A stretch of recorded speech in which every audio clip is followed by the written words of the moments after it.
What's going on, guys? Welcome to the Third and 10 podcast once again. This is season 3, episode 12. I'm your host, Nathan Nguyen, joined by my guy, Brian Giminaro. Brian, happy Thursday to you. Today is the first day of the NBA Finals, so depending on how this series goes, according to Brian, it's going to be 4 games, right? Did you say Five, that 5 games? five. Okay, so the NBA season is almost going to be coming to an end quite soon, so enjoy it while it lasts, because after these finals are over, there's not going to be much sports on TV other than baseball until we get towards the end of July, early August, when football does come back. But my friend, how you doing? What's on your mind today? Because usually you always have something for me to start. What's on your mind today, man? Well, if my prediction is correct, this is going to be a rather boring NBA Finals unless Yes, you are a Thunder fan. So if you want an exciting sports championship to watch, the Stanley Cup Finals was last night, that's and right. boy, did we have a game one. I mean, to go to overtime, Oilers pulled it off 4-3 in overtime. Take game one. A surprise because everybody on the Super Show on Monday said that the Panthers were going to take game one. Myself included. I had the Panthers winning in 4, which is still alive, but it does snap the Panthers' 5-game win streak on the road. But if that's the series we're going to get, where it's physicality, goal scoring, we are in for a hell of a series. This thing is going 7. Wasn't there like a goal scored like the first minute of the The game? first minute, I believe it was Leon Draisaitl put it right in, and then the Panthers scored 2 goals in a minute and 11 seconds. And at the very start of the second period, the Panthers go up 3-1, and then like 17 seconds later, the Oilers tied it. The Oilers that tied it, but they got one back to make it 3-2. I love it, man, and I know that just shows the defense was terrible, but hey, for And the defense wasn't casual, terrible. They were hitting each other. hey, They, yeah, we they, love it. they didn't care about goals. They cared about just beating up each other, which, you Hey, know what? love I it. think anyone, even if you don't like hockey, you can appreciate, some fighting and some big hits, Damn right, damn especially if you're right. watching this show. Yeah, if there's one series I'll definitely tune into, it's that one. After what we saw last night, and because I was watching I saw some highlights online, and I was just like, you know what? Maybe if the NBA finals aren't, as exciting as I thought, it's gonna be, maybe I'll tune into the Stanley Cup Finals instead. Yeah, good start for the NHL and their specific finals matchup. We'll see if the NBA can do his thing Live starting up to the tonight. hype. Yes, with the Thunder and the Pacers. Something that kind of also lived up to the hype was the Madden 26 trailer. I'm not sure if you've taken a look I did into see it. it. I did watch it. Yep. Not bad. Not bad. Okay, I will say, but I know there's going to be some good things that I'm sure you want to mention real quick, but I do want to, I guess, mention some negatives about it. Okay. Really? All Madden, the Giants in it. yeah, Wilson gets sacked 30 seconds in. Wilson gets sacked. We saw neighbors running a route, which is fine. Right. Love But I in the think league. Hodges dropped a touchdown pass. It was Slayton. It was Slate. I thought it was 18. Isn't So that I wasn't ironic? sure. Yeah, isn't that ironic or what? The guy Well, they did say they wanted to be realistic. So that is they true. did nail that. That is true. Um, but yeah, I mean, it was good to see the Giants on there, but it's just like two bad plays. Can we maybe get One, some positive stuff? Like, come maybe, on, man. I don't know, Abdul Carter getting a sack. Maybe like Dubin picking a ball off. Scatterboo scored a touchdown. Neighbor scored a Something, touchdown. just something, man. Plus scrambling. The best thing was literally Malik getting just running a quick out route It or wasn't something. even a fun route. He literally went and turned. Turd. Like, that was it. like 4-year-olds can do that. I think That's the first route you learn. yeah, it was a simple route. When Wilson got sacked, I think Micah Parsons blew. I think the guy he blew past was number 74. That's effing Neil. I thought Neil was 73. He changed his number. Oh, maybe it's not Neil. Who's number 74 in the Maybe it's Giants? Van Roten. Oh no, you're right, huh? I think Yes, it right, is. Van Roten. Oh God. Yeah. Again, they're trying to be realistic. You know what? Van Roten is an average offense. He's not the best. Like, he'll probably start for us. Well, actually, he's gonna start for us. But yeah, Parsons would blow past Van Roten. So, But I do like the things we saw from the trailer. The weather's going to be a big factor. Yeah, I see guys slipping around and stuff. Yeah, the depth Now, test. if it's really realistic, how the Dolphins going to do in the cold and the weather? That's what I That's heard. that's my parameter of how realistic this is. If a Yeah. Dolphins like record is how bad it is in real life, this is a good Madden. Yeah, I heard that this is gonna be like for those who play like more against the CPU, like a franchise mode and stuff. It's gonna be one of the best games, best Maddens to date. Because I guess they're really trying to tailor, like you mentioned, like the weather and stuff. So I heard that if the Dolphins are playing in a cold atmosphere, their play will suffer. It's something like that. I saw something in regards Yeah, to that, but which makes sense because Madden, like I'm sure you played franchise. I'm a big franchise yes, guy. All I think I want to do is franchise. Yeah, I yeah, do some career stuff, but franchise is kind of where I go. For 100%. years, we've been asking Madden to make franchise more realistic.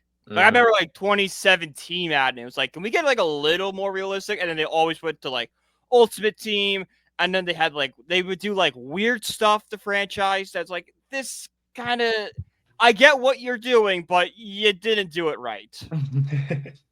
I'll Yeah, give you an A for effort, but you got an F for execution. yeah, I do think with this year's Madden, the franchise mode is going to be a lot better, but Yes. that's just hope at this point. They're going to dive into a lot more into it as we get closer. But for those who watch the trailer and look into the blog as well that they have on the EA website, it we should be optimistic for sure. Mm-hmm. Plus, they did change the depth chart up, so now They they have did. the edge rusher position, the long snapper position, which is It's really cool. yeah. It's little Um, details, and I think it's going to yeah, change based on like what defense you run. Like if you yes. run a 4-3, it's going to be more tailored to that.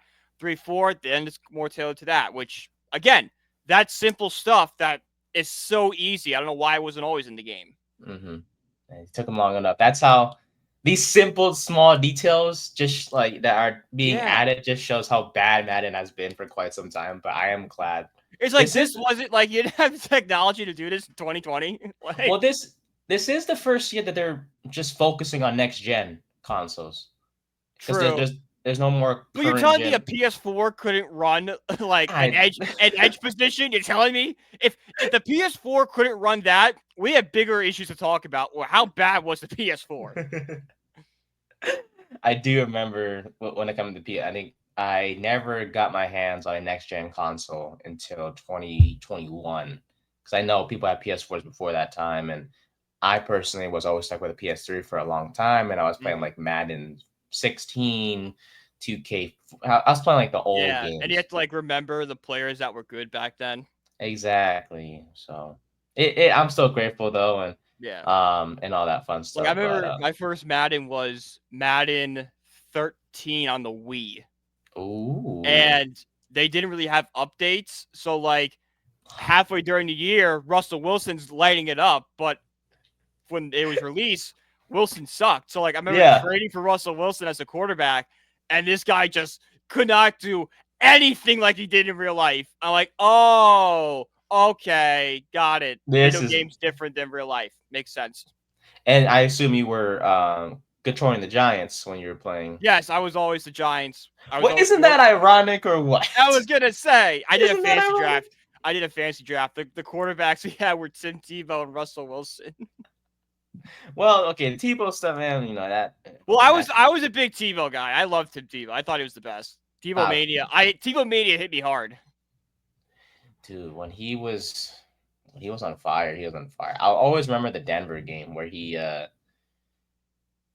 overtime 80-yard pass. So I think it was Demarius Thomas, Yes, wasn't it? Demarius Yes, it Thomas. was Demarius Thomas. So man, good Man, times, the man. Good. highlight of Demarius Thomas' career, like a great wide receiver, he was thrown by Tim Tebow. Yeah, I tell you, Like, you know how bad Tim Tebow was, where he did that, led them to a divisional round game, and then they, at soon as they had an opportunity to upgrade at quarterback with Peyton Manning, they were like, "Yeah, bye, go to the Yeah, I see Jets, it. Like, go be a tight end or whatever you want to be, and he did. go be a Jet." Which, Then he by the was way, a I baseball think you could player. make the argument Tim Tebow being a Jet ended Mark Sanchez's career. Yeah. Oh yeah. Well, yeah. That plus the butt fumble, but Well, the butt fumble was that season. Right. I think there was so much more pressure on Mark Sanchez because he kind of had fallen off a little bit since the conference championship games. There was so much pressure on him to get back to that, and then the fact that Jets are bringing in, I want to say a good quarterback, but a quarterback with a lot of upside who dominated college. It just put so much more scrutiny on Sanchez when he did mess up because they would just immediately flash the Tebow on the bench. It's like you make one mistake, we got a guy And right we got here. Tim Tebow, Yeah. the second year quarterback.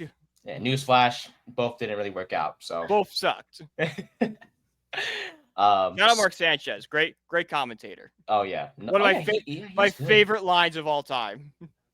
He's one of the good commentators that actually. That's a former player, I should say. Staying on the topic of New York teams, though, there was a report this morning. You know, I like fights. I think fights definitely. Then why aren't you a hockey fan? I know. Legalize fighting. Hey, next year when the Utah Mammoth officially arrive, I'm going to be watching a lot of hockey. But there was a fight that happened at the end of the Giants OTA practice today, and we'll discuss this real quick, and we'll dive into our main topics for today. But according to Dan Duggan, it was a premature end to practice today. Brian Burns and James Hudson, who was playing left tackle on the first team for the Giants today, while Thomas is recovering from an injury. They got into it on a rep. They were removed. But Kayvon Thibodeau and it was also Jermaine Illuminor went at it after that after that play. Thibodeau hit Illuminor. Hudson rushed onto the field and grabbed Thibodeau. Burns then got involved. They all ended on the field in a heap. This was probably one of the more nasty non-contact fights you'll see. And Thibodeau was still pissed as heck after a lengthy team huddle. Love it. Absolutely love it. Some dogs. The boys are fighting. The boys are ready. This is the second we make such big deals about the fights, and we all remember Joe Judge running the boys after practice at one time with a big fight, which kind of spelt the end for the Joe Judge era, in my opinion. That's where he lost the locker room. Mm-hmm. But it's the first time probably putting pads on, first time hitting each other. There's going to be some emotion. That's good. I want to see fighting these guys. The Carolina Panthers had a big fight, and they're in 2016 went 15-1. So a fight in OTAs is not the end of the world, guys. It's passion. It's anything. It's passion. It's all it is. Love it. Yeah, James Hudson, he gotta calm down. I ain't gonna lie. I mean, picking a fight with Brian Burns. I'm sorry, dude. Because only Tibbs did rip off Illuminor's helmet, and then Hudson came onto the field and tackled Thibodeau, and then Burns went after Hudson. So it's so crazy stuff going on, man. Do we have video of it? Unfortunately, no, not yet. All right, but I need Ralph Vacchiano. I need all the Giants beat writers. I need a video. Hopefully, by the end of the show, if we get one, we will. I'll share it to you, and then we'll take a look together. Mm-hmm. And also one quick last thing about Giants OTAs. As we all know, Russell Wilson getting first team reps, that's great. But after Wilson, he did his thing with the first team offense, it was Jackson Dart who got reps with the second team. Last week, it was reported that he was with the third team a lot more, but this in this particular OTA, he was with the second team more compared with Jameis Winston. Mm-hmm. That just proves that Winston's the break glass in case of emergency quarterback. Yeah, because they don't want to start Winston. But if Russell Wilson, God forbid, tears the ACL week 3, they don't want to rush Jackson Dart. That's where Jameis Winston comes in. Just the more we see Dart doing well, the more our mind goes to if Wilson doesn't play well, it may not be Winston that comes in. It might be Dart. I think it depends on the week. Yes, it just depends on the week, depends on the record, depends on the trust they have. It just a bunch of factors come in. And the playoff chance. Even if we don't have a great record, let's say we're 5-6, right? So we're technically in the hunt. Maybe the NFC East kind of beats up on each other. So the Eagles are in first place, but they're only we're 5-6. That would make the Eagles 7-3. Let's just say that. Yeah. We're still technically in it. We still might see Jameis go out there before Dart. Yeah, still good for a wild card spot. The division is very much still up for grabs because we're only 2 games out of the Eagles. If we're 5-6, they're 7-3. We're 2 games back. Oh wait, 7-3 is 10. 7-4. They're 7-4. We're 5-6. We're only 2 games back. That's still very doable. That you still might see Winston instead of Dart in that situation. If we're 5-6, I'm going like nuts in a good way too. No, Like, that's good. That's good. that's gonna be good for That's us. a great You know, thing. you know how that means happy you're we'll right be around 5-6. You know how happy we'll be, how good the show will be for 5-6. Yeah. Hey, like we said, I know we haven't done predictions yet, but 8-9. 8-9. That's what I'm looking for. Hey, That's all I'm looking for. That means we had 8 weeks of positivity on this show, which is double the amount that we had. Double. It's way more than last. We had 3 weeks. We had 3 weeks of Not positivity. even 3 weeks. That Colt game wasn't really positive. That's true. I remember it was more fun. I think we came in and we were like, yeah, the Giants won, but like, you know, we were so focused on draft position. We barely talked about dead. We were dead in the water at that point. And Drew Lock decides to have maybe the best quarterback performance in Giants history. His resurrection game. It's like, really, he's the only Giants quarterback to, I think, throw for 3 touchdowns, throw for how many yards he has, and rush a touchdown in. Like I was at that game. I was there. I feel, yeah, and I'm sure you weren't. I mean, I'm sure you were glad to see a win, but like, I was celebrating because like I didn't want to go 0-9 at home, but like at the same as I got away from it, I'm like, probably shouldn't have done that. So long, Cam Ward. Yeah, you were a good option while it lasted. And we got a dual Carter. I'm happier with that. Nothing wrong with that at all. I think I'd much rather have Carter and Dart than Cam Ward. Yes, sir. I'm very happy with what we got right now. Yeah, overall, good start to the show, my guy. Let's dive into our main topics for today, which include a fun Giants all-time draft. So me and Brian will be competing to see who will draft the best Giants team. Before we even get to that, we'll dive into Saquon Barkley and some headlines that he recently made, I should say, in regards to possibly retiring early. We'll talk about that. Then we'll have the Giants draft. By the way, before we even get to that, do you want the first pick? Because I think we just flip a coin. See a chance. You got it. Siri will be our dependable tool in when we get to there. Then we'll talk about the Mets, and then we'll talk about some NBA final stuff, and then the Knicks firing Tom Thibodeau. Our thoughts on that as well. Very New York heavy show. I love it. Indeed. Reminds me of my college days when I used to host the back. New York sports podcast. Yes, sir. I love it. So, all right, buddy. First off, Saquon Barkley retiring early. So, he was on the Chris Long show. God, those shirts are so ugly. I'm sorry. If you're on YouTube, Nate does a great job. He posts the graphic on the side. He always has a headline. And I just see Saquon Barkley in that just stupid Kelly green jerseys, and they're just so putrid. They look like baby throw up. It doesn't look that bad. Nope. It's really bad. Okay. Fair enough. Yeah, Saquon appeared on the Chris Long show, talking about how he's likely going to be one of those guys that retires out of nowhere. He said, quote, "I'll probably one of those guys that it'll be out of nowhere. I'll probably just wake up one day, whether it's next year or 2 years or 4 years, and just be like, yeah, it's over." He went on to talk about how his favorite player of all time, Barry Sanders, retired just out of the blue. And and then Saquon would end this particular quote saying, "Maybe one day it'll be out of nowhere. I'll probably be balling and just be like, yeah, and call it quits." Now, there's a few things to keep note, and then I want to get your thoughts on when you think he'll retire, and and all that good stuff. But I know Saquon, he loves Barry Sanders, and with Sanders, he did retire at the age of 30 and this was on the eve of training camp, and he came off a Pro Bowl season in 1991. And at this time, Saquon is 28 years old. He's going to be 29 in, I believe, 29 next year when the upcoming season begins.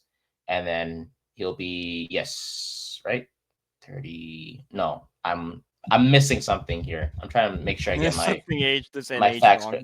Yes, he's going to be 28 when the season begins this year, 29 next year, and then 30 and 27. My apologies, everyone. And Saquon had a great season last year, and ever since that horrific, regular season injury in 2020 when he was with the Giants, he's been relatively healthy.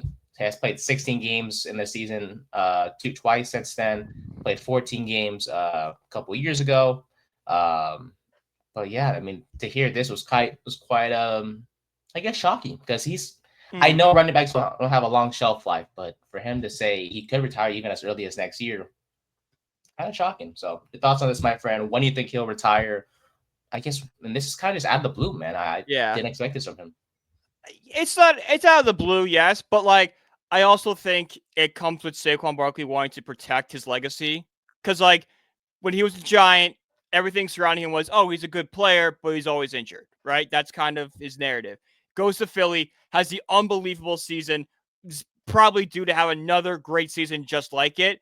And I think if he continues to rack up that, and like you said, running backs have long shelf life. If he kind of starts to fall off again, those, pre-notion of that injury-prone player might return. So if he wants to preserve this, I'm a good running back. It was just New York was a bad situation. I understand him wanting to retire and not have that fall off we see so many athletes have. If I had to guess, I would say maybe the next 3 seasons. But like Tyreek Hill said the same thing a couple years ago. Like Tyreek Hill should have been retired by now, and he's still going out there. So it all depends on how the Eagles are doing. Like if the Eagles in 3 years are still Super Bowl like favorites, he's not going anywhere. But if we see the decline, maybe he kind of hangs them up. I don't have anything left to prove. I did 2,000 yards. I got a ring. I restored my legacy as a great running back. I'm done. That's true. And I think there's a few things to know as well. Like he talks about how he wants to kind of retire like Sanders, man. I think a lot of people forget how the Barry Sanders situation went down because things didn't end well between Sanders and the Lions. The Lions even asked for Sanders to pay back some of the bonus money that he earned, and actually withheld. This is just the Lions. That's what they do. Yes, like everyone it forgets because Dan Campbell is this ray of sunshine. The Lions are one of the worst run organizations in all of sports. They just got lucky. Yeah, before like the Dan Campbell, Brad Holmes days, they were terrible. Like they were bad. Even Jim Caldwell wasn't great. Like they had Matthew Stafford, a legitimate franchise quarterback for 10 years and maybe one playoff game. Yeah, it wasn't all sunshine and rainbows like it is now with Detroit. Like things are bad these days, or bad back in the day, I should say. There's a reason why they're like the football version of the Cubs. Like that's lost a little bit of its meaning since the Cubs won in 2016. But like they're in one of the longest championship droughts in sports. Mm-hmm. Oh yeah, no doubt. And speaking about Super Bowl, yeah, that's why Barry Sanders retired at the age of 30 because he just didn't see the Lions win the Super Bowl, which killed his passion to play. And we heard that from a documentary he was on not too long ago. Mm-hmm. It makes sense. Yeah, but that's like if Saquon's referencing him, I get it that if he wants to retire early, great. But his situation right now with Philly is the opposite of what it is with Sanders and the Lions because. Eagles better team when Saquon joined them, helped them to a Super Bowl, won the Super Bowl. There's a better team around him, and they treat him so well. They signed him to that contract. Oh yeah. With the years and the money that he wanted when last off season, and then they signed him to an extension this off season too, 2-year, $41.2 million extension to be exact. However, you make a great point about in terms of like production and stuff, how there could be a possible decline. And I was looking at like, okay, we know about the short shelf life of a running back, but like, what about production? Like when does production fall off? So for RB1 production, I found this on a data site. A shocking 92.8% of players, their peak seasons are from the ages of 21 and 28. Saquon is currently 28 at this time, will be 28 when the season begins. For truly elite top 5 production, 76% of elite seasons are from players between the ages of 22 and 26, and 94.6% of these seasons take place before a player turns 29, meaning that Barkley is projected to decline a little bit right in 2026. So it's always on the cover of Madden. Don't forget. That is, and the Madden curse, if it does take effect, I mean, it wasn't really Was it broken in a way? Last year was Josh Allen. You can say the curse was him losing the Chiefs again in heartbreaking fashion. Yeah, I guess if you wanted to be I mean, specific like, too. the Madden curse does have its exceptions, and like people always kind of find it's the same thing with the Nick Castellanos like home run thing. Like everyone tries to like oh, Gus hit a home run. What tragedy happened in the world today? It's kind of like a similar thing. Like people try to pinpoint stuff. Like I remember Richard Sherman when he was on the cover. People say the Madden curse was the interception, the Malcolm Butler interception. Like, well, Mm, Richard Sherman didn't have anything to do with that. He wasn't even on yeah, the field. and we're just trying to find something, but that is Yeah. he's It'd not be like one related thing to. if Brady threw a touchdown to Edelman and Sherman got burnt on it. Yes. Okay, I'll give you that. Maybe that is the curse rearing its ugly head. But like when it's not even he's not even on the field, you're kind of reaching for straws at that point. Yeah. So uh, for Saquon, it's like, look, I get it. Honestly, I see him. If he does want to go out like Sanders, that means he'll play for this. He'll play this year, then he'll play next year, and then he'll stop. And does work out with the contract, by the way. The contract, the extension that he signed, does have a potential out in 27. So kind of lines up 2 years from now with 2027. He could retire. The Eagles could get out of the contract, similar to the Giants getting out of the Daniel Jones contract, all that stuff. But yeah, but honestly, if he some way somehow declines in a major way this upcoming season, I could see him retiring after this year. Yeah, I do. I'm just because, like you talked about, you don't want to go out you in don't a want a bad Drew way. Brees season. Yeah, you Or don't want to go out in a bad way. Or Peyton Manning season. We're like, yeah, Peyton won the Super Bowl, but that was all his defense. Peyton Manning was not good that last. Brock Osweiler came in. He was benched for Brock Osweiler. Didn't Osweiler play in the playoffs? No. I think Manning started every playoff game. Oh, okay. But Osweiler was like down the stretch. Was down the that's what the it stretch was. run. Yeah. I think the only reason Osweiler didn't start a playoff game was because he got hurt. Or he was banged up in some way and they threw Peyton back in. So basically Brock got him through the regular season and the playoffs, but he gets all right, Peyton, this is your time to shine. Go get him. Let's go, Sheriff. You don't have to do much. You have to win 3 or 4 games for us. Go get him. You got to win 3 games and beat Brady again. That's all you got to do. And he did get through the AFC, got to the Super Bowl. I'm trying to remember, he beat Brady, he beat Cam. Who was the divisional round? Was that Luck? The divisional round. Was that Indy that year? No, that might not be. That might be Luck's like liver injury that year. Remember when Luck randomly hurt his spleen?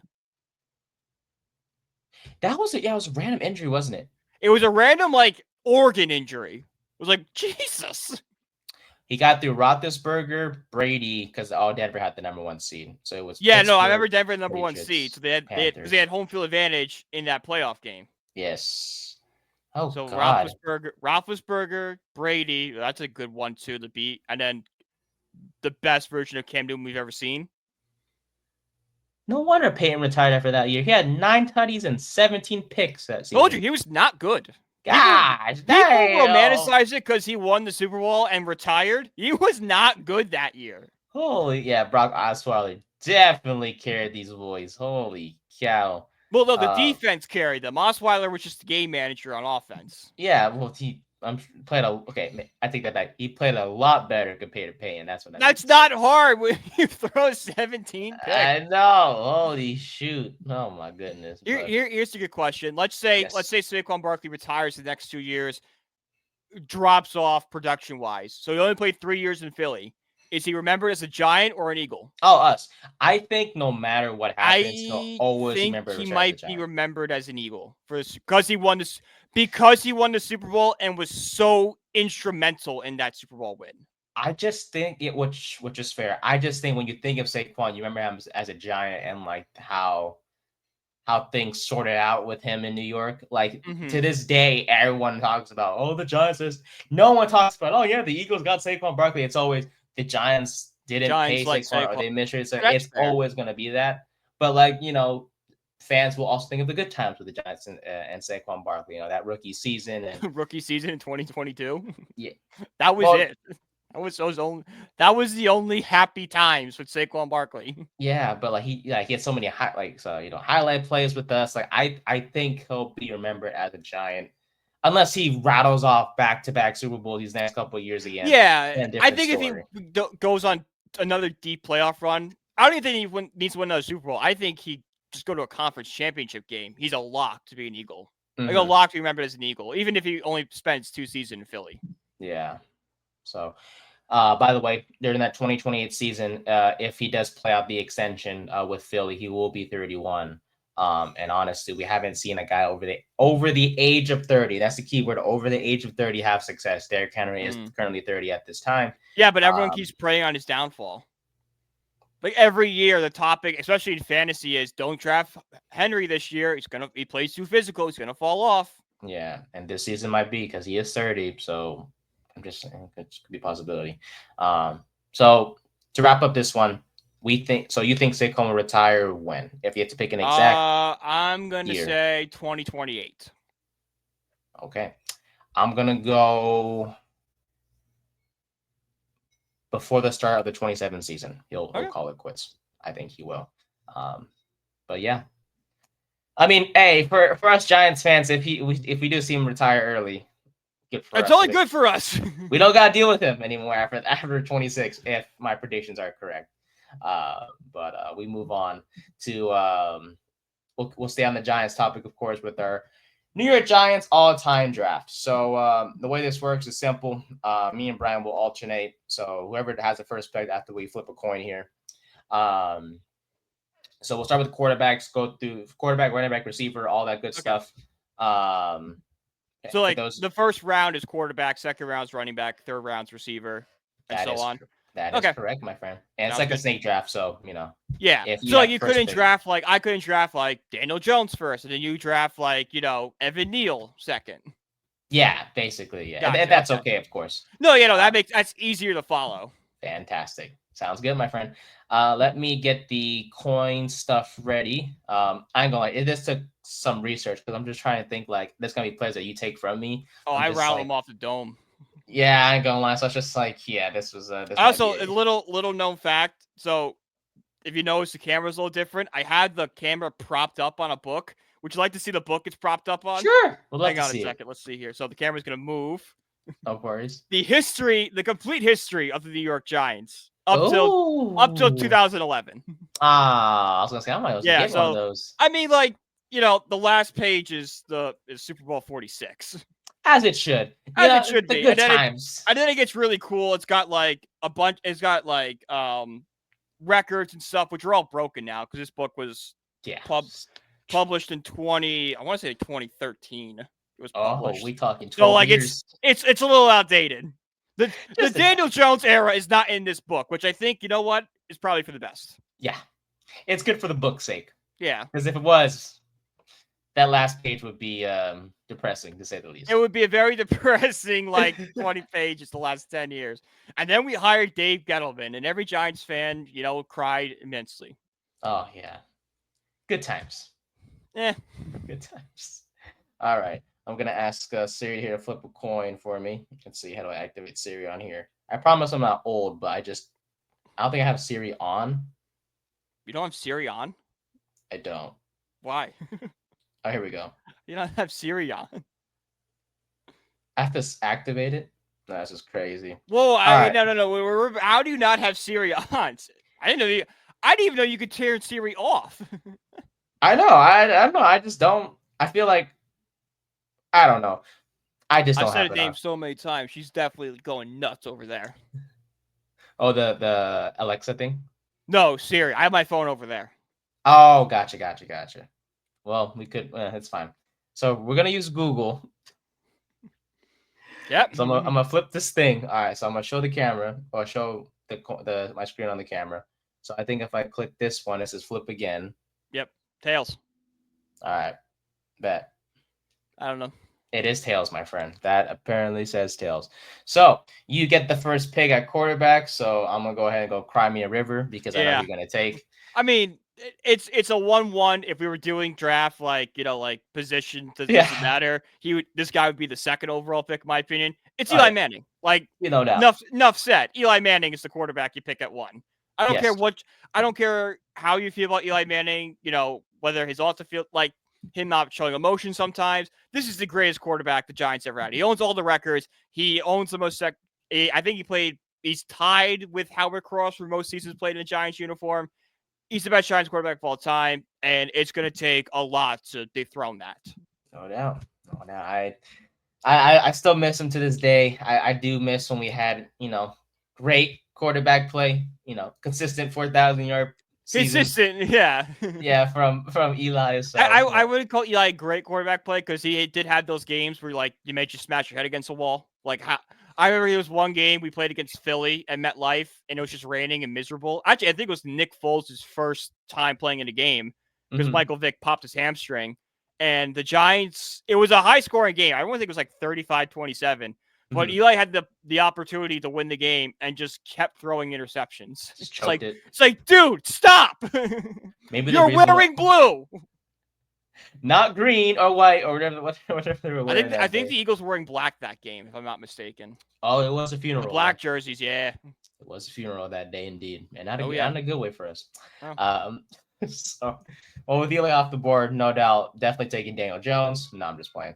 I will be taking Phil Sims. Okay, yes, if it's not Eli, you're taking Phil Sims. There's only two quarterbacks. 2.5. Why a little? You can make an argument for Tittle. Yeah, that's if you really want to get into, or if you Kerry Collins. Nah. I think we draw the line at Tittle. I definitely put Tittle at 3. I mean, Frank Tarkenton sucked with us. Yeah, it probably goes Eli, Sims, Tittle, Collins. Yeah. Hopefully Dart. Hopefully Dart gets 2 one day. Hopefully Dart, my friend. I hope so too. Well, so you had the first pick of quarterback, so I get the first pick of running backs here, and I will go ahead and take me some Tiki Barber. Love me some Tiki. He was honestly, he's arguably one of the not the best running back in Giants history. So very consistent with us. Had multiple 1,000-yard seasons. I think had 6 straight years of 1,000-yard seasons as well. And I know he didn't win a Super Bowl with us, but honestly, statistically, he was really good during his time here with New York. So give me Tiki Barber. Who is your running back, buddy? This might be a surprise, but I'm going with Joe Morris, the running back of the 80s team that helped the Giants win the Super Bowl at 21 touchdowns in 1985, at 14 in 1986, finished with 5,500 rushing yards as a New York Giant. So give me Joe Morris. That's my running back. All right. Sounds good. You thought I was going Saquon. Honestly, I thought you might go Frank Gifford. I put Frank Gifford as a wide receiver. Oh, I was looking at it because they had he did both. Yes, he was a running back, and then he got hurt, and then moved the receiver.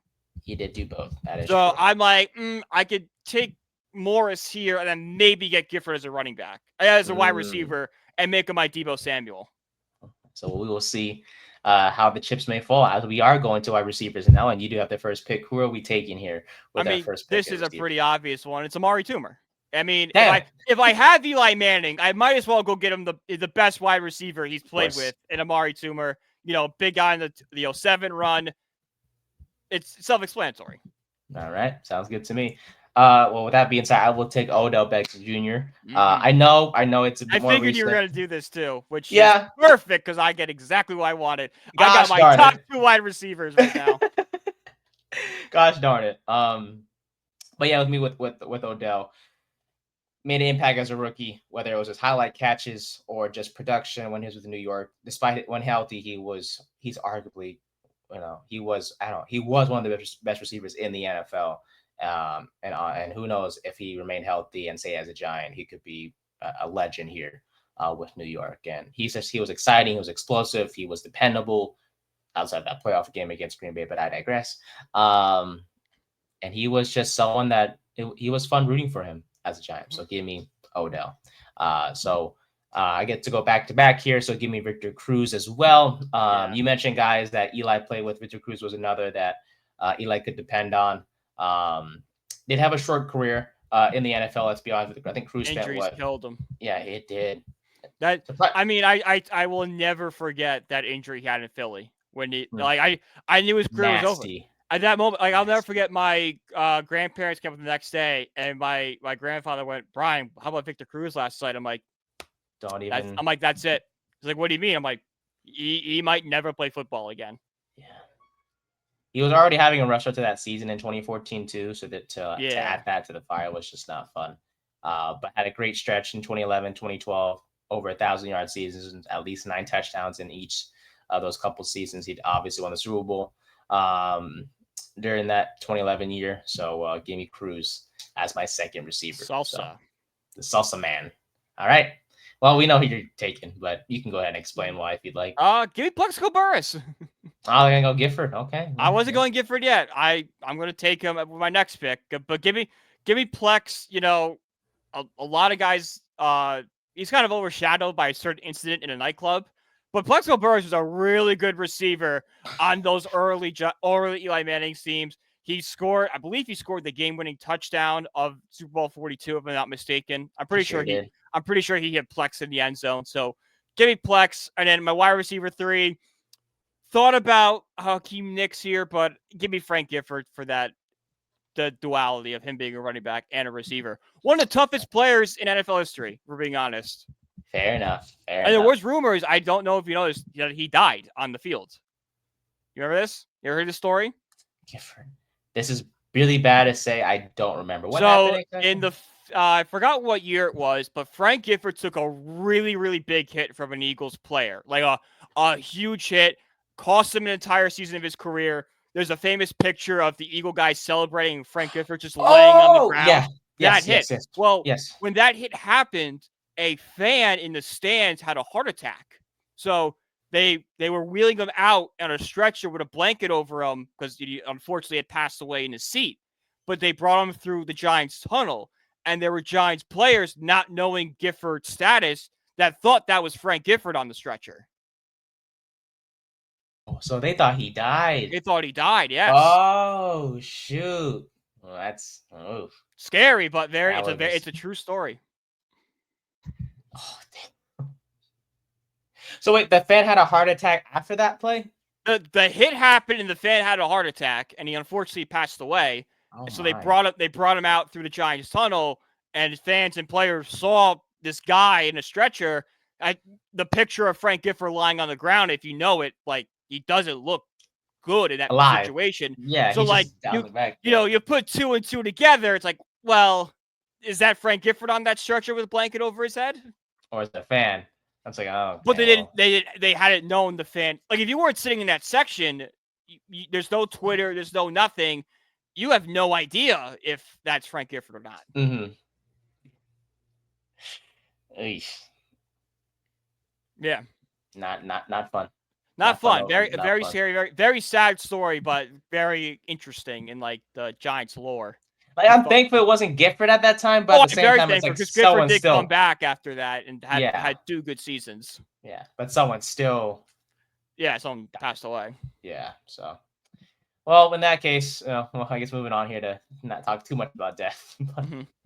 My third receiver will be his name is Kyle Rote. I went into the archives for this one. Played, I believe, 11 seasons with the Giants. Was very productive. 4-time Pro Bowler, 1-time Super Bowl champ. Very, very productive wide receiver. Caught 48 touchdowns during his time with New York, which is still second all time. So he's very productive back in the days. And hey, I got 2 productive guys in Cruz and Beckham. Give me another one in with Kyle Rote, the old timer. So as we shift from receivers to tight ends, so I have the first pick with tight ends. So give me Mark Bavaro. I was thinking Shockey, but I'm going to go with Bavaro here. He's better. He's a much better tight end. Love Jeremy Shockey, and I'm very happy I'm going to get him at 2, but yeah. Yeah, 6 years with the Giants, 2-time Pro Bowler. Was actually 6th in MVP voting in 1986, but had 6 productive seasons with the Giants before he left us.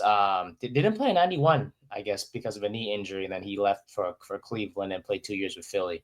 But during his time with the Giants, over 3,700 yards and 28 touchdowns. Give me the productive Mark Now Bavaro. I'm thinking about it. Did he play with Belichick in Cleveland? That timeline lines up. Belichick is, let's see. So Bavaro played with the Browns in 1992. That's Belichick. Defense coordinator. Yes, the coach was Belichick, and the DC was Nick Saban. Just for, I know, obviously. That's fun. You know, I know. Yeah, that's fun. Yeah. Yeah. So give me Bavaro coming from the college we all love around on this podcast, the Notre Dame Fighting Irish. Sir. Yes, sir. Yes, sir. All right. Who we going, buddy? It's Jeremy Shockey. It's one of those positions where there's a clear 1 and 2. Bavaro's 1. Give me Shockey 2.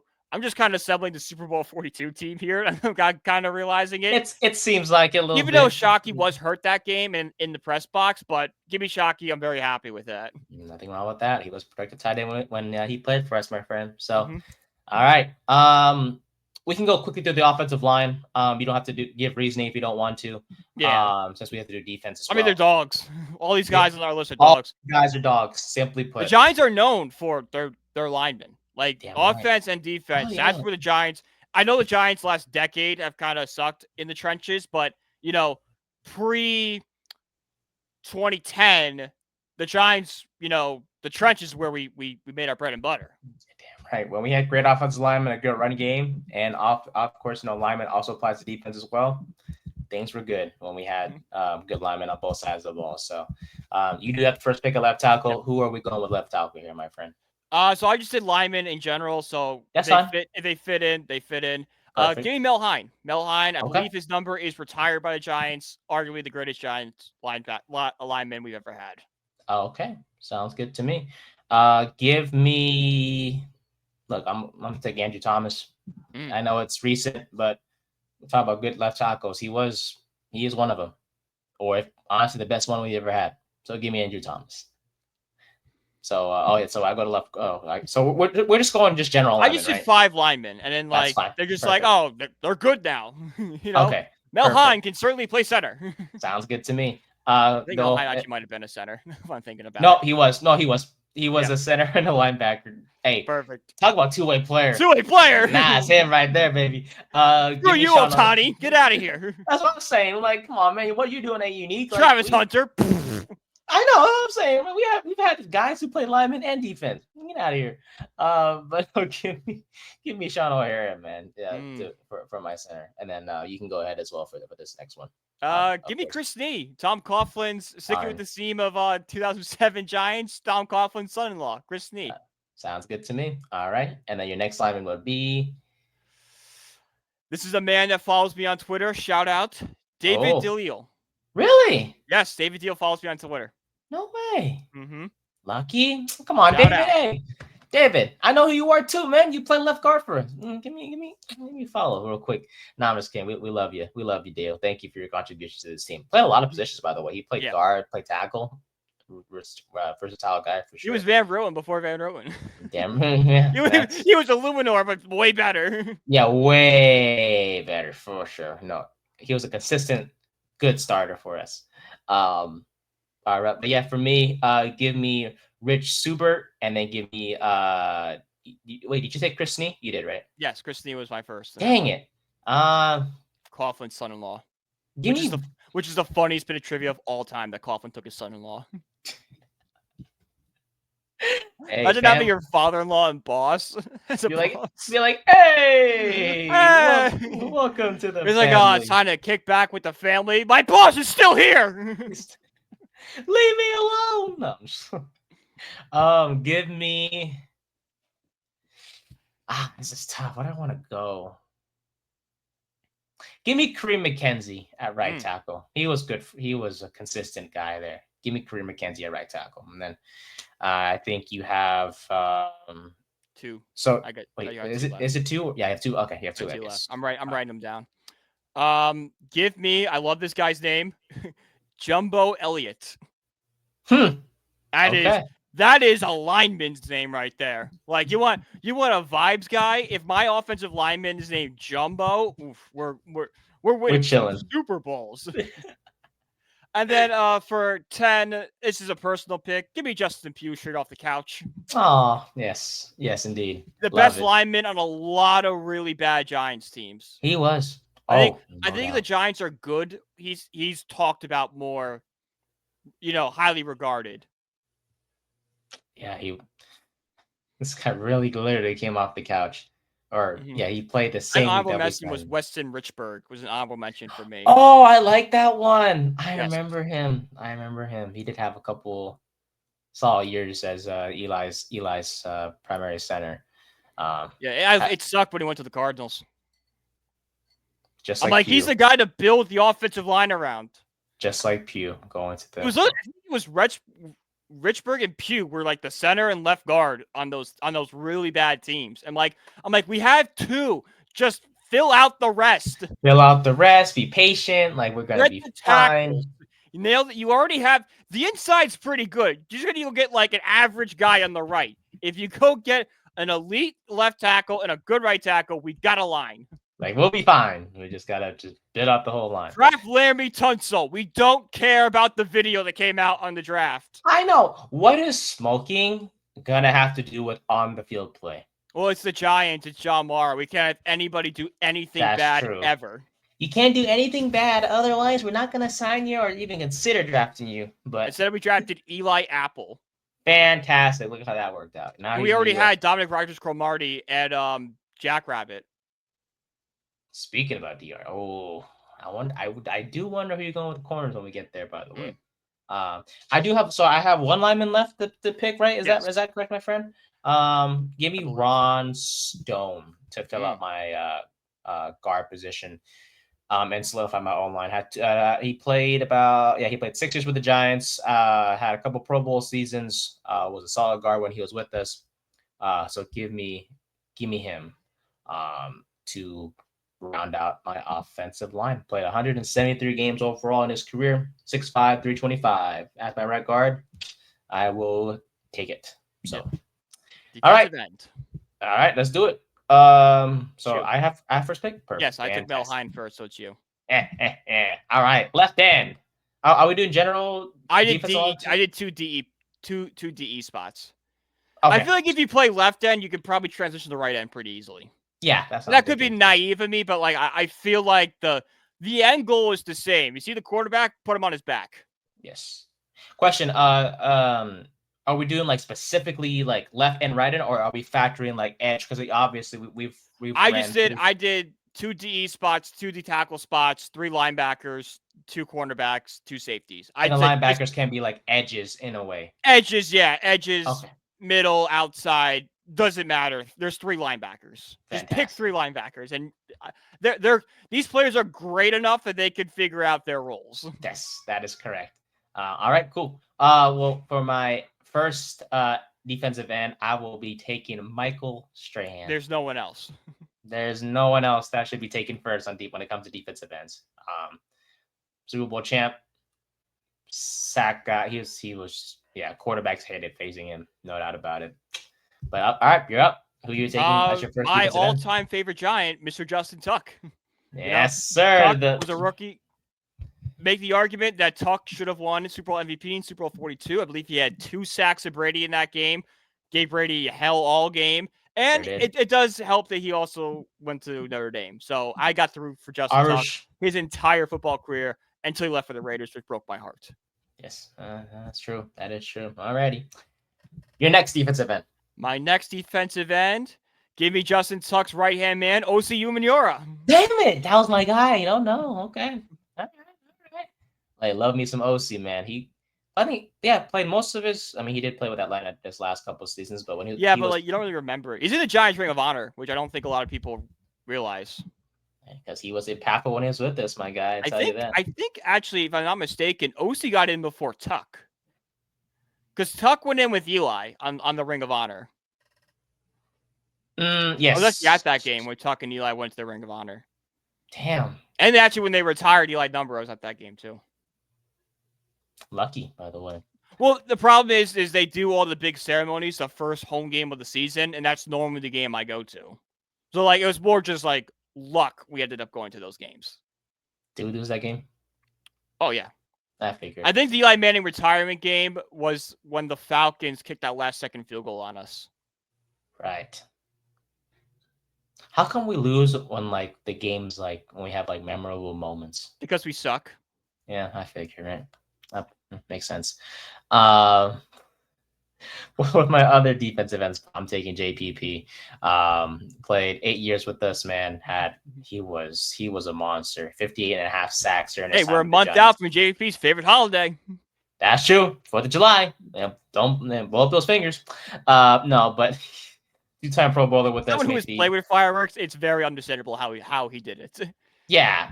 I remember the first time I played with fireworks, I'm like, oh yeah, I understand exactly how he did Like this. I It see makes why total he sense. did this. It's like I see how he blew up his fingers. Mhm. But now I'll talk about a one-time All-Pro when he's with us, 2-time Super Bowl champ. One of them with the Giants, of course. The other one with the Tampa Bay Buccaneers. But yeah, JPP was a monster, 6'5", 275, off the edge, man. He was a monster to be reckoned with. And during that Super Bowl run, he was very impactful as well. So give me JPP. So He's all still a right. free agent, so I bring him home. Hey, bring him home. Hey, nothing bad with having him in the rotation. Nope. Nothing wrong with that. No, sir. You can never have too many edge rushers. All right, we go to linebackers. So we'll get started with Defensive tackles. Oh, my apologies. Yes, thank you. I apologize. Give me Dexter Lawrence. It's Lawrence. All right. No need to Yep. expand on that whatsoever. Best D Give me tackle in the Leonard NFL. Marshall. Good one. Mm-hmm. Good one. He was. I like that one. Why did I even think of that? Oh my God, Nate! Come on, man. All right. And who is the other one over there? Give me Rosie Greer. I believe he played Rosie- in like the 60s, if I'm not mistaken, on like the bad Giants teams. I like that. Okay. Give me. This is a name. Trying to make sure I get. Yeah, he played from 1955 to 1962 on the Giants. There you go. Dark. He was a part of the greatest game ever played, and kind of was in the beginning of the dark ages of the 60s and 70s. Okay. Bet. For me, give me Fred Robbins. My apologies, I almost messed up the name there. I was choosing between him and Barry Cofield, but give me Fred Robbins. Played 6 years with us. He was a force in that defensive line, man. Because during that Super Bowl run in, against the Patriots. Oh, when we beat the Patriots the first time, it was Strahan, it was Robbins, it was Cofield, then we had Tuck and Robbins and OC. My apologies. I'm pretty sure OC was on that team. Yeah, OC was, and then Tuck was like the third rotation guy. Yeah. But Tuck went off that game. OC's from London. Did not know that. The British. He's British. British, isn't it? All right. I don't know how long he was in London for, but I just looked up his Wikipedia page. It says born London, London, England. So like he might have just been. His parents might have just been on vacation. Went, oh. Oh shoot. Okay. But with Robbins, what I like is his pass rush ability. He had 25 sacks during his time as a Giant, which is for a defensive tackle, that's pretty impressive for a 6-year career to have 25 sacks. Had consistent or multiple, I should say, at least 5.5 sacks in a season. So shout out to him. He is my second defensive tackle to pair up with Dexter Lawrence. So now we're at linebacker. So we'll start with the left outside linebacker first. I just have 3 linebackers. In general, perfect. Yeah. Makes it easy for me. They give me Lawrence Taylor then. I mean, there's no question. No question. All righty, you're up. Give me Sam Huff before Lawrence Taylor won. I believe again another guy who's got his number retired. One of the better Giants linebackers, really big in like the 30s and 40s. Give me Sam Huff. Perfect. All right, and your other linebacker for your next pick would be. Give me Harry Carson, Lawrence Taylor's right hand man. Damn, that was good. Dang it! Literally, they played on the right side of the ball because they were 3-4 defense. Damn, that was good. Okay. Give me Carl Banks. Yeah, that's the next guy. Was the Giants? Yes, sir. I think he visited the Giants. We've had a lot of Giants legends come visit the Giants recently, which is cool to see. But so give me him, and then to round out my linebackers, give me Antonio Pierce. Ooh, good one. Give me Jesse Armstead. Like that one a lot. All right, that's your linebackers, my friend. We go to the corners now. Who are we taking with our first corner position? We'll stick with the theme of 2007 Giants. Give me Corey Webster. Dang it, that's my guy. All right. Give me the best white Giants corner of all time, Jason Jason Sehorn. Sehorn. Yes, that was my next pick. If he wasn't hurt, I oh was my. torn between Webster and Sehorn. Those were my two. But yes, you left Sehorn for me, which Yep. is fantastic. 19 picks with the Giants and led the That's NFL a with big five pick forced against the fumbles. Eagles in 2000. That's what we like to see. Mm-hmm. Honestly, if it wasn't for his injury history, he would have been. Oh man, he would have played a long career with us, or play a long, and a not just a long career, but also a statistical, great statistical years with the Giants, I should say, if he was healthy. But so give me Sehorn, and then give me who do I want to go with? Give me Mark Haynes. Yes. No. Well, no. I take that back. No, give me Mark Collins. I apologize. Second round pick for New York. Played 112 games for us. 17 picks, 7 forced fumbles, over 500 tackles solo. He was one of the key pieces on that defense in 1990 when we beat the Bills. Locked down Jerry Rice in the playoffs, which is a tough task to do. Played a big role holding on that secondary for when Bill Parcells was the head coach during his time when he was with the Giants. So give me Mark Collins. All right, your other corner is Dick Lynch. Yes. I was doing research on that guy too. Notre Dame boy, was a part of the Giants in the 50s and 60s. Again, another guy who's part of the greatest game ever played. I like him. It was a Giants coordinator for a little bit too, just like Carl Banks. So give me him. I was like quarterback too. Yes, sir. Stats were recorded differently during the time that Lynch was playing, but from 1959 to 1966, 35 picks and 11 fumbles. Mm-hmm. That is a Giants Ring of Honor boy. Playmaker. That's a playmaker right there. All right, my friend. Safeties. Again, another one of my favorite Giants of all time. Give me Antrell Roll as my safety. Gosh, fudge you, man. You know what? I hate. You know what? It's fine. It's expected. It's expected when it comes to this stuff. We're gonna pick the same guys. Well, we're thinking about picking the same guys. So fine. All right, give me Emian Tunnel. This is a name. Yes, that's the next pick. Sounds good to me. Top 10 safety in NFL history. Arguably the best safety in Giants history. 74 picks with the franchise are the most ever by a guy in Big Blue. Actually has the second most in NFL history, which is short of Paul Cross's 81. 8 Pro Bowls, 6 first-team All-Pros. He was a guy and was the first African American to ever play for the Giants. So shout out. NFL legend. Yes, sir. So to pair up with him, give me who do I want to go with here? Give me Jimmy Patton. 8th round pick. And then that doesn't even exist anymore. Doesn't exist anymore. Was a superstar by his 4th year in the NFL. 37 picks from 1958 to 1962. 5 first-team All-Pros, 5 Pro Bowlers. Made 4 NFL championship games, but he lost all of them. But it's okay. Spent all 12 years with the Giants. At the time of his retirement, one of the best defensive backs in the NFL. And he's in the Ring of Honor as well. So give me Patton and pair up with Tunnel at the safety position. All right, my friend. So I think it's time to get some love to the dark ages of the New York Giants, the 60s and 70s. Give me Carl Spider Lockhart, the safety. Yes. Your nickname is Spider. That's pretty good.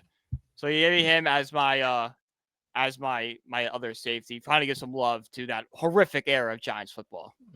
Tough times during those years, man. Losing years and losing after losing. That's where the playing comes from, you know.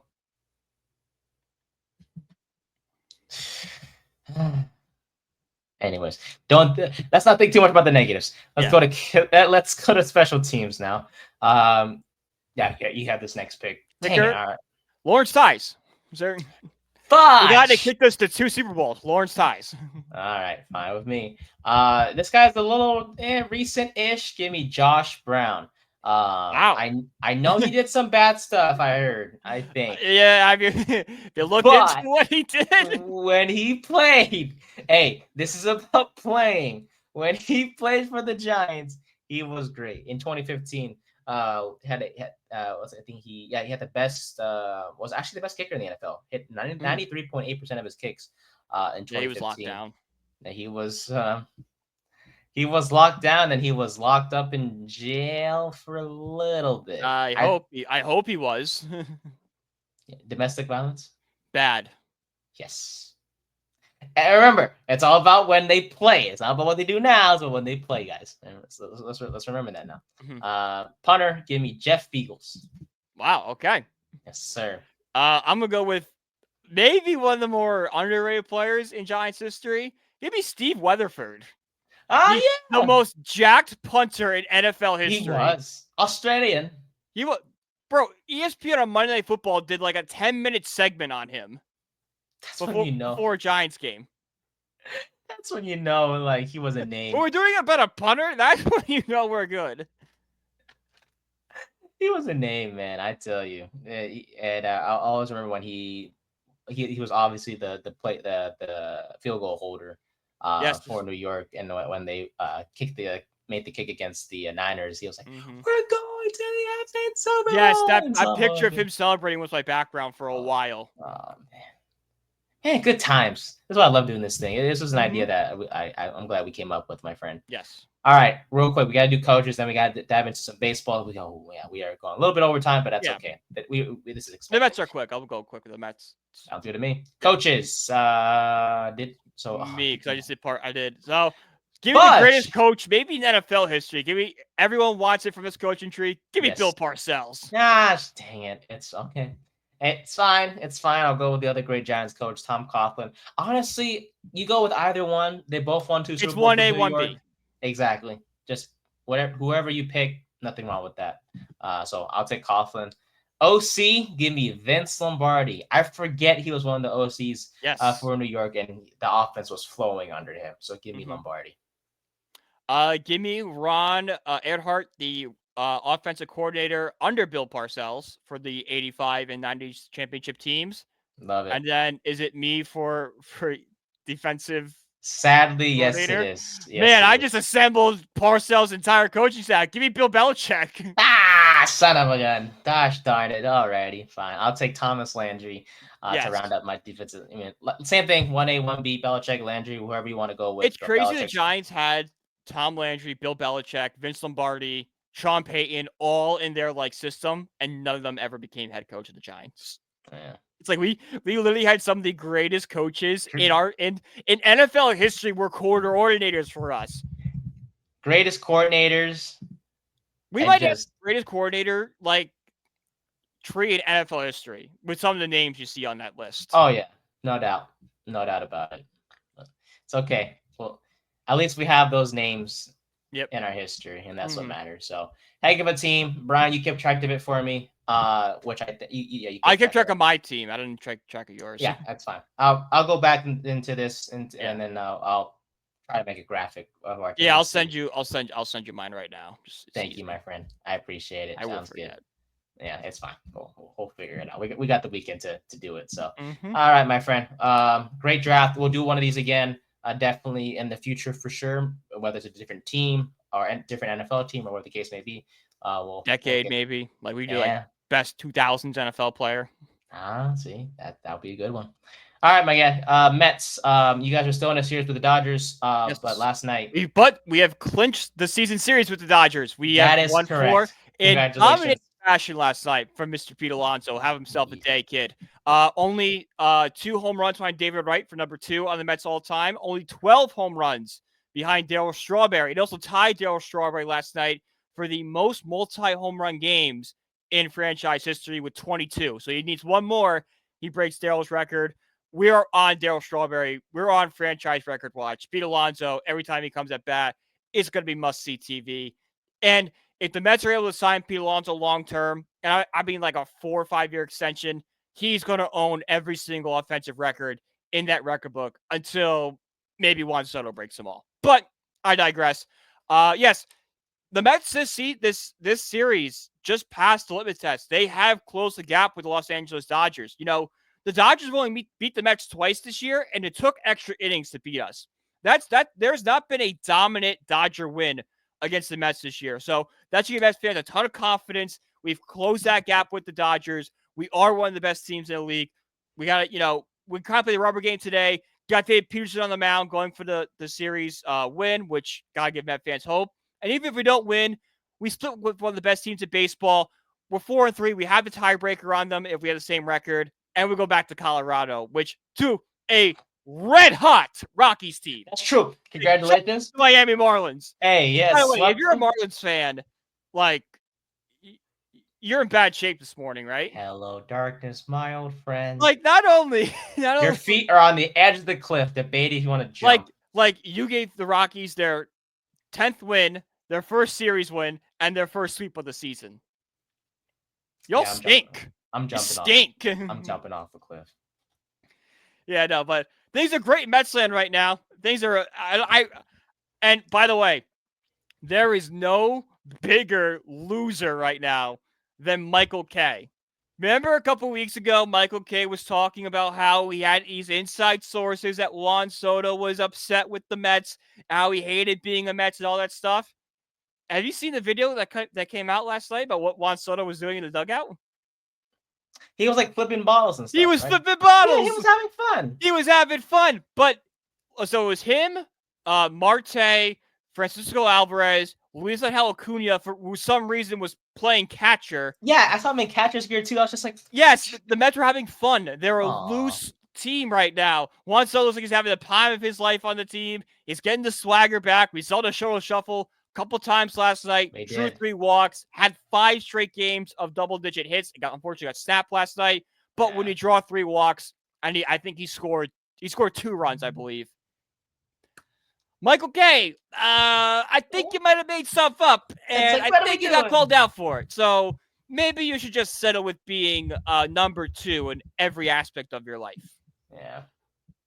Hey, man, haters gonna hate, man. Haters gonna hate. That's all I'm gonna say. Hey, shout out to Griffin Canning, huh? What a start. Canning was the what worst a start. Pitcher. Hey, Griffin Canning shows, and I remember doing the Super Show that everyone talked about the Mets pitching, and I said, don't worry, the pitching lab will figure these guys out. And everyone kind of laughed at me. Who's laughing now? Griffin Canning was literally the worst pitcher in baseball last year. He now is, you pitch 6 strong innings, pitch 6 shutout innings against the Los Angeles Dodgers, struck out Ohtani a couple times, which, by the way, if you've watched the Mets play the Dodgers, Ohtani has not beat them. He's got a couple home runs, but outside of that, I think he only has 1, maybe 2 hits. It's a lot of strikeouts. Yeah, I'm trying to look right now. Grab Griffin Canning, 6 strong innings yesterday, 7 strikeouts. Had a couple rough starts. He had a really good first 9 starts. Had a weird start against the Dodgers. It was a rain delay. Had a bad start last time out against the White Sox, which, hey, you know what? That's baseball. Everyone's got a bad start now and then.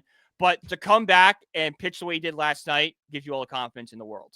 Yeah, Ohtani on June 2nd. So first game of the series, had the home run, a couple RBIs. Second game of the series, 0 for 3, 2 strikeouts, 2 walks. And last night, Wednesday, 2 hits. So it was 2 for 4, but nothing too they were like singles. Yeah. That went nowhere. Nothing too impactful. No. And I think in Queens, it was a very similar situation. I think he had the home run in Sunday Night Baseball, and that was it. If you can limit the best player in baseball like that, you're confident. You're in good shape, my friend. So yes, sir. Shout out to the Mets. I know we'll dive into the NBA Finals, and then we'll dive into our pickle game. I know you had your All-Star game ballot, I believe, set up. Yeah. So I'll pull it up. Okay. Yes, I have it. I'll just rattle off who they were. So sounds good to me. At first base, I had Arena from the Rays, Freeman from the Dodgers. I had Moore from the Mariners, Marte from the Diamondbacks, Ramirez and Machado at third base, Jacob Wilson and Francisco Lindor at shortstop. Outfielders give me Carpenter, Green, and Judge in the AL. Kyle Stowers, Kyle Tucker, and James Wood for the NL. Kyle Rawlings and Will Smith, and then Ohtani and O'Hearn are my all-stars. Starters. I like it. Okay. A lot of Mariners on that list. I'm looking at it. I got 2 Mariners, 2 Tigers, 3 Dodgers. Yeah. I like it. Okay. Mm-hmm. For me, Spencer Torkelson and Freddie Freeman round out my first base for the AL and the NL respectively. Second base, Brandon Lowe of the Tampa Bay Rays and Ketel Marte of the Diamondbacks. Jose Ramirez and Manny Machado for third base. Jacob Wilson, go A's! No, not really. They're like 1-19 in the past. Yeah, they've fallen off a cliff. Yeah. Dude, I swear to God, we were so close to first place in the division, and then we just fell off. Yeah, nice job, boys. But it's fine. Ellie De La Cruz will be my shortstop in the NL. Boo! Okay, listen, man. Statistically, he's better than Lindor. I'm just saying, statistically, he's better than Lindor. Just saying. Not to be a hater. I'm just.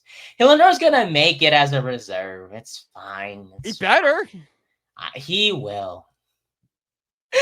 I'm sorry. I don't know. Give me Aaron Judge, Taylor Ward, and Riley Green for the outfield in the AL, followed by Corbin Carroll, James Wood, and Pete Crow Armstrong in the NL. Kyle Raleigh for the catcher position from the Mariners in the AL. Hunter Goodman from the Rockies. They got to send someone, so they might as well send their catcher, who's the best player on the team, from the Rockies in the NL. And then give me Rafael Devers and Shohei Ohtani at the DH spots for the AL. And wait, you say Ellie De La Cruz had better numbers than Lindor? I was looking at the ballot, and I was looking at a stat line, and yes, bro. So Lindor's batting is slash line is 279, 353, 490. That's a 843 OPS plus. Okay, wait. Ellie De La Cruz is 257, 338, 452. That's a 791 OPS plus. OPS plus is 113 for Ellie De La Cruz. For Lindor, it's 141. Lindor has 14 home runs. Cruz has 12. What the fudge was I looking at? Lindor's got 36 RBIs. Cruz has... Well, you know what? De La Cruz has more RBIs and is faster. RBIs, which, by the way, when you bat leadoff, you don't get a lot of RBIs. Okay, well, De La Cruz is faster. What's speed? Okay, look, listen. I don't know exactly what I was looking at. It was at 2 a.m. when I was making this ballot. Okay, I'll give you that. Okay, speed and RBIs. That is my defense. And he is the best hitter on the Reds. No, that's not saying much. That is not an argument. That is not. I take that back. RBIs and speed. And you can make the argument that Lindor's the best hitter on the Mets when he's got Pete Alonso and Juan Soto in the same lineup as him. I'm sorry. RBIs and speed. That is my argument. It's not a good argument, but it's the only argument I can give at this time. Maybe I can't change my I can't change my ballot. You can't change your vote. Nah, I'm good. This isn't the election. You can change your vote. That's true. Nah, that's fine. Vote Lindor. Yeah. Okay. Well, maybe when I do a new ballot, I'll put everybody vote Lindor. If you're watching this, I don't care what you're doing. Go vote Lindor. Do you have an email address? That's all you need. Except Yankees fans. They're not going to do Lindor. Well, Yankee fans are terrible. Some of them, not all of them. Shout out to my guy Matt from the corner booth. Nice guy. Yeah, okay, yeah. Matt's chill. I like Matt. Matt's a cool guy. He sure is. Shout out to the corner booth, man. Jared and Matt, baby. All right, man. Real quick, Knicks fired Thibodeau. Thoughts on that? Yeah, no doubt. I thought he bought himself another year, but me too. I heard the players kind of hated him, and I'm kind of glad with the way he just runs guys into the ground. Maybe just smarter, but you'll get a coach. The funniest thing the Knicks can do is go get Jay Wright. You took the words out of my mouth. Real quick on Thibodeau, led the team to the first conference finals in 25 years. Led the Knicks to back-to-back 50-win seasons for the first time since 1995. Honestly, the most successful coach over the past 2+ decades. But that's not saying much. Yeah, because the Knicks have been not the greatest in the world. But he legit signed an extension last summer, and then got fired. I think it's one of those things where the Knicks saw that they kind of reached their limit with Tibbs. So instead of trying it again, let's try something different. Yeah. So Jay Wright is honestly my number one option as well. I heard he wasn't interested. My number one option is the Nuggets coach. Malone? Yes. He's from Queens too. He's a New York guy. But he's similar to Tibbs with intensity wise, but he won't run the guys to the ground. That's the difference. Because I think we still need that intensity. Yeah. I think with the Knicks though, the bench is plus he won a championship. He knows what it takes to get there. Mm-hmm. What worries me as much as the coach, the finding a new coach is the bench. Yeah. the cap space for the Knicks is they don't have that much cap space, No. and that bench needs some work because McBride It's was going to need great. work, but they're not going to do it. They're going to go get a big player. I know They're going to go trade for a landmark player. They've already said it. they shouldn't. Which They basically really means they're shouldn't. going to go trade Giannis. Trade for Giannis. Yeah. Not to correct. No, yeah, that's what I meant. Who are you trading away? I mean, Cat's going to be the center point of that deal. You probably send over probably either Bridges or OG. Maybe like Miles McBride's probably in that deal too. Probably a couple picks. Cap spaces. Yeah. Sheesh. I mean, hey, you gotta do what you gotta do to get a player, but yeah. Damn. All right. Well, we'll get there when we get there. You know, the NBA season's still going on. We made predictions on our last episode, but just to revisit, Pacers in 6 for me. Thunder in 5. Thunder in 5 for Brian. So we'll see what happens tonight with Game 1. We'll revisit the series. I think by the time we see you guys next, it will be Game 3. Yes. That sounds right. Yeah, I think it'll be the night of Game 3. Unless you take off multiple days. Do they have Sunday and Monday off? They might, because so if they play tonight, they'll take Friday off because the Cup's on Friday, and they'll play Saturday. So unless they have a travel day, they'll probably take those 2 days off. Gosh, damn! Thursday, Sunday, Wednesday. That is the schedule for games 1, 2, 3. That's disgusting. So we gotta wait. That's. Whoa! Hang on. They're taking off 2 days between Game 1 and Game 2. Correct. And then no 3 offense days. to basketball player, but hockey is the far more physically demanding sport. They're playing Friday. They're playing tomorrow. They just played yesterday. They're playing tomorrow. They don't need no rest. I mean, the only reason why they have an extra day off is because they're traveling. They give them the extra day for travel. Yeah.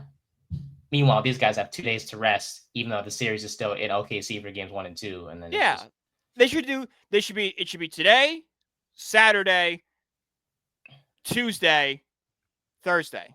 That should be it. They should alternate with the Cup. The only short gap they have is between games 3 and 4 because they play game 3 on Wednesday and then game 4 on Friday. That's fine. That's how every game should That's be. How it should be. That's how it should be. Okay. Maybe all right. Maybe I'll get what's going on in Oklahoma City that day. What could there be? There could be a concert in Oklahoma City. The Paycom Center. It could be. I guess.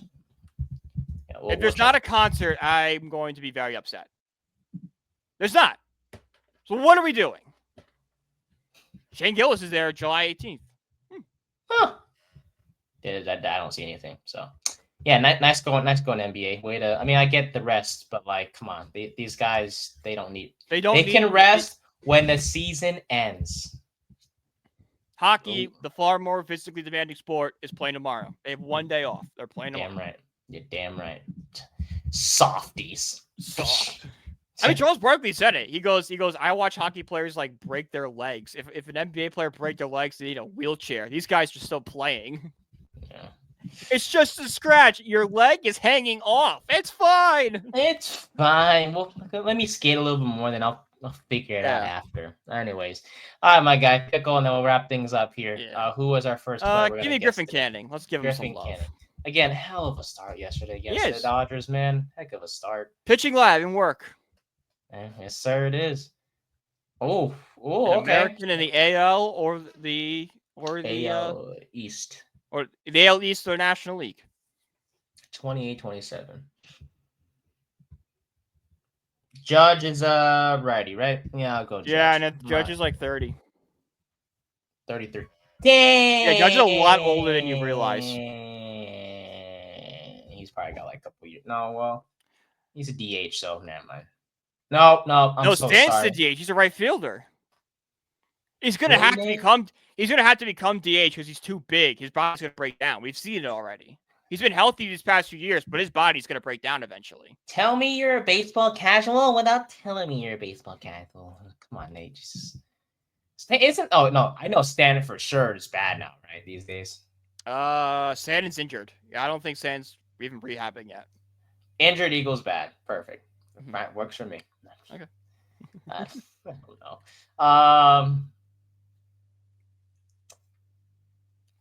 Vladdy. Yeah. Vladdy? Yeah, he's like No. 26. He's a Canadian. Nate. Oh my Well, he's god. Canadian / Dominican. Yeah. Oh, He's Canadian because his dad played for the Blue Jays. He's more of a Dominican player. Even he would say that. Yeah, fair enough. USA player in the NL. Volp's too young. Bro. Bellinger, I think, is 29. How old is Mountcastle? Yeah, it works. That works. That'll at least clear the East. 28, yeah. So it's not an American League player. Okay. National League. National League. Oh, but West. look at that, 28. So he's 30 or 27. 27. Yes, like we know the ages of all the players in baseball. Yeah, really.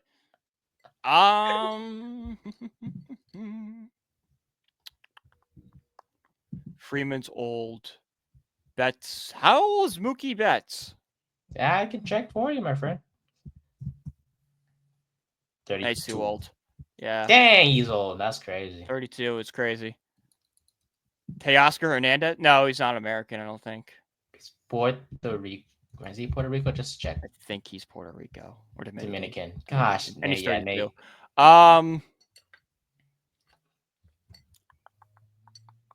Flores, no. I think Central guys. Kyle Tucker. I think he's 29. It's 28. 28. And he's a left. He's a lefty. Never mind. You can get the division if you want to, but it's up to you. Yeah, do it. Why not? Okay. I don't have anyone else. Essential. Okay, nice. Cool. Perfect. Okay. Not a right fielder either. So sounds good. All right. A Cardinal, a Pirate, a Red, or a Brewer?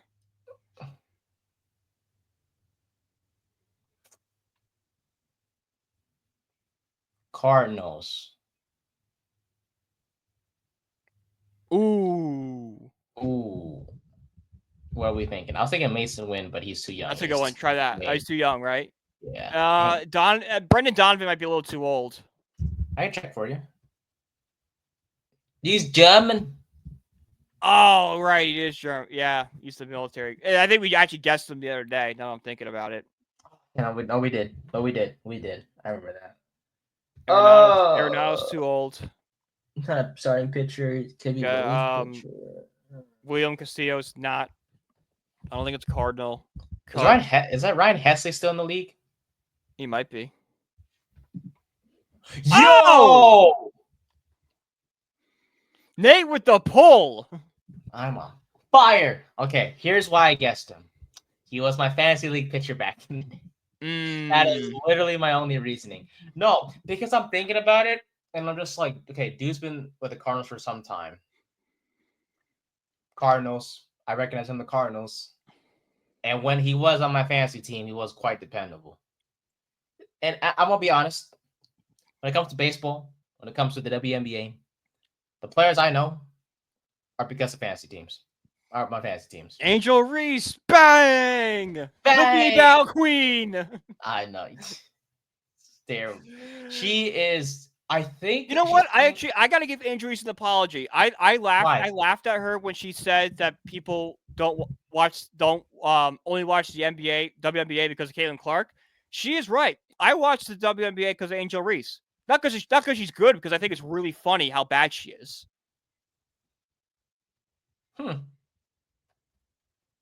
Yeah, I'm trying. It's amazing how much swagger and confidence she has for someone that sucks at basketball. Yeah.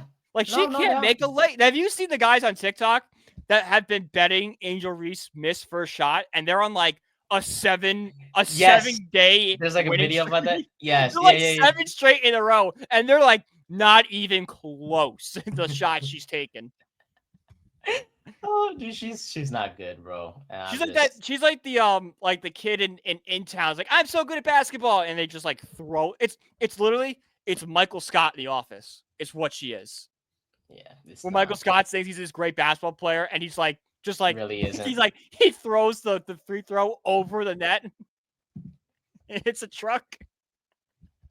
Oh my god, dude. They're the same. Michael Scott in The Office. Oh my god. I've been trying to think of an NBA player. There is no NBA player that compares for her because she's Michael Scott. She's Michael Scott. She's bad. She's a rebounder, but literally most of her rebounds. No, she's not. I know her rebounds are off her misses. So I think she has like 30% of her rebounds are me bounds. Yes. Yeah. By the way, they are playing each other again, the Sky and the Fever. So it's gonna be Clark's out. Clark. Clark's got an injury. I thought she's gonna be fine. No, I think Clark misses it. I could be wrong because I'm not following that closely. Like my WNBA coverage is literally just like how many shots did Angel Reese miss tonight. Will she miss the first shot? Yes or no? Those guys are hilarious on TikTok.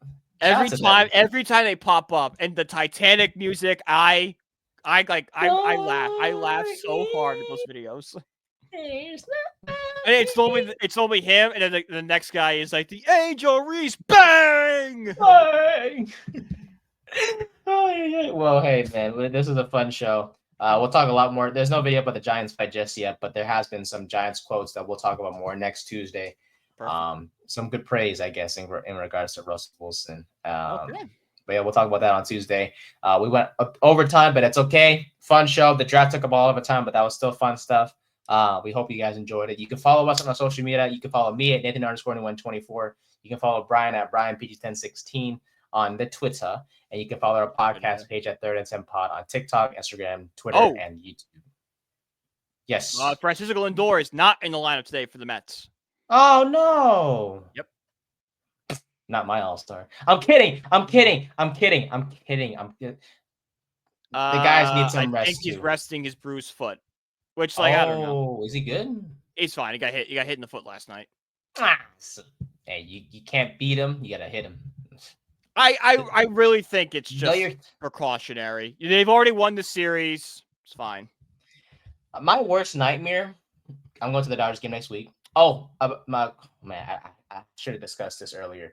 My fit. I'm going old school. Jackie Robinson, Dodgers team. Yes, okay. Jackie Robinson Dodgers t-shirt. Brooklyn Dodgers. Yeah. So we're going with the Brooklyn Dodgers theme. My worst nightmare might come true that day. By the way. Yeah. Guess who's pitching or who's projected to pitch that day? For the Dodgers? Mm-hmm. It's not Ohtani, right? He's not. Nope. Who is it? Dustin May. Oh, no. We did not spend money on tickets to see Dustin May pitch. Who's pitching for the Giants yet? Do you know? We don't know quite yet. No one good. We don't know. It's not Logan Webb. Okay, they put the best pitching matchup the day before the game we're going. You bought tickets the wrong day. I know. And the Friday game is Pride Day. Hey, we're all straight here. Nothing wrong with being gay, by the way, or homosexual. But, there's no special events going on when we're going, which sucks. But it's okay. There's no like a giveaway or something on Pride Night too. Yeah, they're giving away stuff. Like one time I went to the A's game one time. When it was Pride Day, they were giving out like necklaces and stuff. It was cool. The Mets have a tank top with a rainbow Mets thing in the middle. Yeah. That's cool. They were giving out gay hats too. Oh my god, why am I saying that? Gay pride flag. I'm so sorry. Oh thank God. This podcast. I might piss my pants laughing. We need to stop. Oh my God, we need merch. And it's just gonna can I get a t-shirt that just says what you just say on it? That is the greatest quote ever. Oh my God. Well, all right. Well, for Nate, I'm Brian. We'll see you Tuesday. Bye guys.